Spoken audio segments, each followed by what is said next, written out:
Hello everybody, and welcome back to Cam Critiques. Mario Golf Super Rush just came out pretty recently, and it has some great elements. I plan on releasing a review of it in the next week. However, there is one particularly major problem.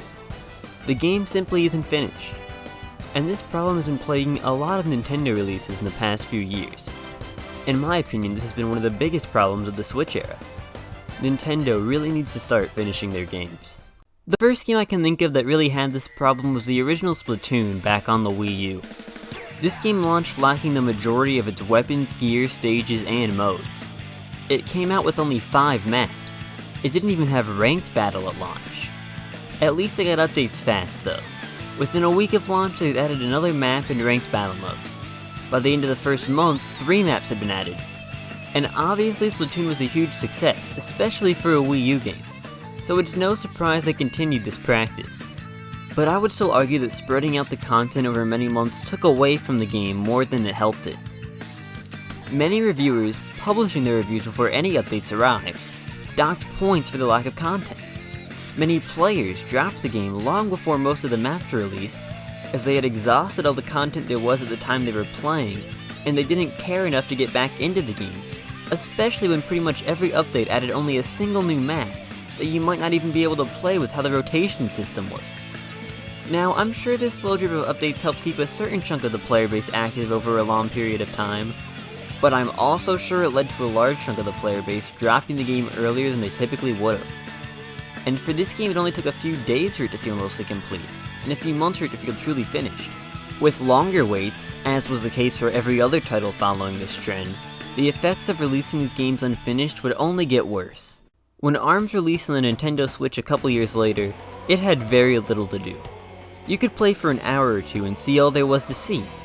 However, Nintendo had promised free content updates, much like Splatoon. So even if the game seemed unfinished at launch, you could still be confident it'd feel complete eventually, right? Well, by the end of the short life of ARMS, they had only added a few new playable characters. There was still no substantial single-player content, no substantial new multiplayer modes, nothing like that. Just a few new characters that barely felt different from the characters already present. This is where it started to really become a big issue for Nintendo in my opinion. Before this, I felt pretty confident about buying most Nintendo games. Something like, let's say Astral Chain, may not be for me, but I can purchase that game and see that it's a complete product with effort put behind it that clearly has an audience that enjoys it. I didn't feel ripped off when I bought Astral Chain, even though I hated it. I didn't feel totally ripped off when I bought Splatoon, because within a week it felt complete enough. But I did feel ripped off when I bought ARMS. At launch, it just didn't have enough content. And they never really finished it later, like they pretty much said they would. It never ended up with enough to do. But maybe this was just an isolated incident. ARMS was a new IP that didn't sell nearly as well as Splatoon. They were probably just trying to experiment with what they thought worked with Splatoon. At least, that's what I thought. Then 2018 happened. The first major new release from Nintendo in 2018 was Kirby Star Allies. Before this game, Kirby was a franchise I entirely trusted. Mainline Kirby had consistently been providing solid, polished, complete 2D platformers for decades. The campaign of Kirby Star Allies takes around 3 hours to beat. It takes around 5 or 6 hours to 100% complete. And the vast majority of its levels are unimaginative and bland. At least, that was the case. After a year, they had added a lot more. I just never would have imagined that Nintendo would try to do the update thing they did with Splatoon and ARMS for a mainline Kirby game. Kirby is a legacy icon, and the games are single-player or local multiplayer focused anyway, so it's not like they need to maintain a strong player base for the game to still be worth purchasing. When I first got Kirby, I felt scammed. I saw they added some new content over time, but I had 100% completed the game, and I was underwhelmed with the lack of interesting content at launch, so I had little interest in checking out what they added. However, looking back today, what they added was pretty substantial. New and interesting playable characters, modes, and platforming levels were all added to the game. If they released the game with all that content, I probably would have been a lot more satisfied. I probably would have played it more, and I probably would have recommended it to my friends instead of warning them about its apparent lack of content. I struggle to see how spreading out the content of Kirby over a year benefited Nintendo in any way. Their next major release, ignoring Labo, which is closer to a children's toy than a video game, was Mario Tennis Aces. This game was advertised as a return to form for the series following the abysmal Ultra Smash, boasting a new single-player campaign and lots of additional content. I was excited to pick it up, but after only a few hours, I had done everything. I had 100% completed the story mode, played on every map, even won multiple online tournaments. There just wasn't enough to do. I guess it was a big improvement over the 10 minutes it took to do everything in Ultra Smash, but it was still nowhere near what I want from a full-price Nintendo title. And this too was supported with post-launch content. But much like ARMS, it was never enough. They added a few new characters and small modes, but the story was still lackluster, and the variety just wasn't ever there. For the entire first half of 2018, every major title from Nintendo just didn't feel done. And one of them felt mostly finished almost a full year later, but the other never felt finished. And still, in both cases, my experience was negatively affected. Sadly, this problem hasn't improved much since then. In fact, I'd say it's only gotten worse. Super Mario Party launched with only 4 maps, and everyone just assumed it would get post-launch updates like Tennis did, but it never did. That game felt unfinished, and they never even did anything to make it feel less unfinished. Animal Crossing New Horizons launched to lots of fanfare. It was lacking tons of content people expected, but they had already confirmed post-launch updates, so many assumed it'd get all the stuff that it should have had at launch, at least relatively soon. Well, it's been substantially more than a year, and we don't even have Brewster or Gyroids yet. Tons of people, myself included, were burned. And this has just been a major trend for these Switch games. Even big single-player focused games are releasing unfinished, and some are never getting finished. I feel less confident buying games like Kirby and Animal Crossing, which I never hesitated to purchase before. Now that I know, they might just be incomplete.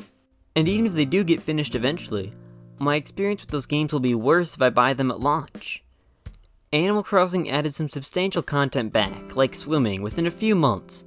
But by then, I had already gotten a 5-star island, and I felt totally burned out and let down.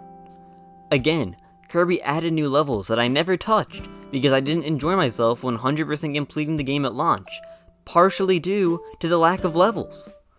The most baffling thing about this whole trend to me is trying to figure out why Nintendo does this. Are they rushing unfinished games out the door to fill out their release schedule and just finishing them later? That would make the most sense to me, especially seeing as how they're doing it with single-player games like Kirby.